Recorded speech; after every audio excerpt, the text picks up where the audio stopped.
اور ابھی آپ کو یہ بتائیں کہ اسلام آباد ہائی کورٹ میں زمین کے معاوضے کی ادائیگی سے متعلق کیس کی سماعت کے دوران جسٹس محسن اختر کیانی نے ریمارکس دیے کہ بدقسمتی سے یہ نظام میں لڑائی ہی حرام کھانے کی ہے۔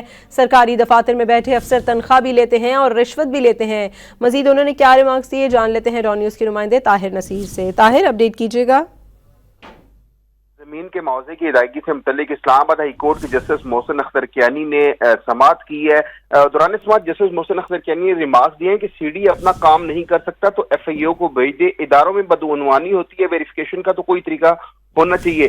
جسٹس محسن اختر کیانی نے یہ بھی ریمارکس دیا کہ بدقسمتی سے یہ نظام میں لڑائی ہی حرام کھانے کی ہے۔ سرکاری دفاتر میں بیٹھے افسر تنخواہ بھی لیتے ہیں اور رشوت بھی لیتے ہیں۔ جسٹس محسن اختر کیانی نے یہ بھی ریمارکس دی کہ 2021 میں حق میں فیصلہ دے کر آگے پروسیس نہیں کیا، ریکارڈ نہیں ہے تو تصور کرنے سب کچھ جعلی ہے۔ اس دوران درخواست گزار روسٹم پر آگے اس نے عدالت کو آگاہ کیا کہ میں نے امانت داری سے نوکری کی ہے، اب کیا رشوت دوں، تیسری نسل چل رہی ہے لیکن یہ فیصلہ نہیں ہو رہا، میرے والد کیس لڑتے لڑتے مر گئے ہیں۔ عدالت نے ریونیو ڈپارٹمنٹ کو متعلقہ دستاویزات کی جانچ پڑتال کر کے رپورٹ پیش کرنے کا حکم دیتے ہوئے کیس کی مزید سماعت 10 دسمبر تک کے لیے ملتوی کر دی ہے۔ جی طاہر نصیر اپڈیٹ کر رہے تھے، آپ کا بہت شکریہ۔